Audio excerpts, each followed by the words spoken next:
Sir, oh. Wala naman kami dyan sa property nyo eh. Wala naman kami sa property nyo ah. Oh. Sige, tawag kayo ng ano, sa express. Sige, sir. Hindi. Nandito kami sa labas eh. Sir, pares tayo.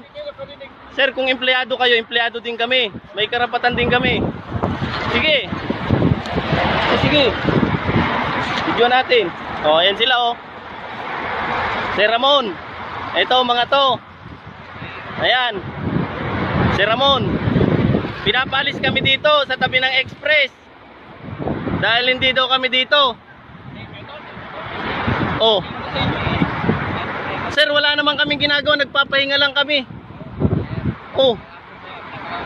Ay, yung ano nyo, tinatakot pa kami oh. Oh, yan ha, tinatakot pa kami. Tumakbo yung isa. Oh, sige. Sige, yan.